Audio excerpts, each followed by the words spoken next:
trouvait-on? Dans la nouvelle exposition temporaire du Musée d'histoire de la vie quotidienne, Collection et serial collectionneur. Dis donc, ça en fait des objets sur le tabac. Des pipes, des boîtes d'allumettes, des cendriers.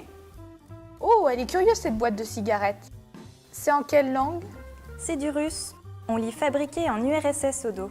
Il y a aussi écrit papyros, qui pourrait être le mot russe pour cigarette, et Moskva pour Moscou. Comment fait-on pour comprendre le reste? Je connais quelqu'un qui va nous aider. Chère cousine russophone, j'ai besoin de tes compétences pour lire des inscriptions russes se trouvant sur un paquet de cigarettes que nous allons présenter dans notre exposition temporaire. Voici les photos. Je ne reconnais pas la deuxième lettre. Je trouve un alphabet cyrillique et j'essaie de te dire. Trouvé, c'est un P, ce qui donne Spoutnik. Au verso, en dessous de Spoutnik, est écrit Fabrika Yava, qui signifie usine Yava. Maintenant, je peux essayer de traduire le reste, qui est en lettres capitales plus lisibles. C'est connu, la marque Yava? Oui, c'est une marque qui existe toujours. Le nom vient de l'origine du tabac utilisé pour faire des cigarettes. Il vient de l'île de Java en Indonésie. À partir des années 1960, elle fabrique les premières cigarettes à filtre russes. Donc cette boîte date des années 1960? Pour le savoir, on va regarder quel satellite Spoutnik est représenté. Ce n'est pas celui-ci, ce n'est pas non plus celui-ci.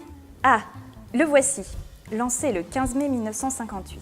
Donc notre paquet a dû être produit après mai 1958 et avant 1965 environ, époque où les cigarettes Yava sont munies d'un filtre. Regarde à côté, on dirait une enseigne de bureau de tabac, non?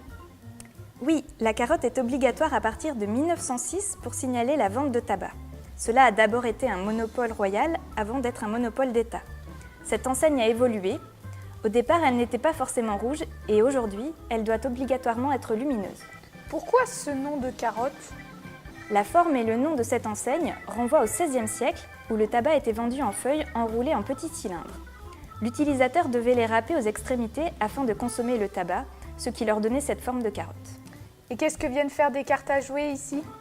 C'est une autre vente réservée à l'État que l'on retrouvait dans les bureaux de tabac. La carotte, les cartes à jouer, elles ont bien un rapport avec le tabac. Mais comment expliques-tu qu'il y ait une guillotine? Le tabac est mauvais pour la santé? Oui, mais pas seulement. La plupart des cigares possèdent une tête recouverte et fermée qu'il faut couper avant de pouvoir fumer. Cet objet a été fabriqué par un forçat, ce qui explique la forme de guillotine, allusion à la peine de mort. Elle pourrait aussi s'expliquer par le fait qu'en argot, le cigare désigne la tête.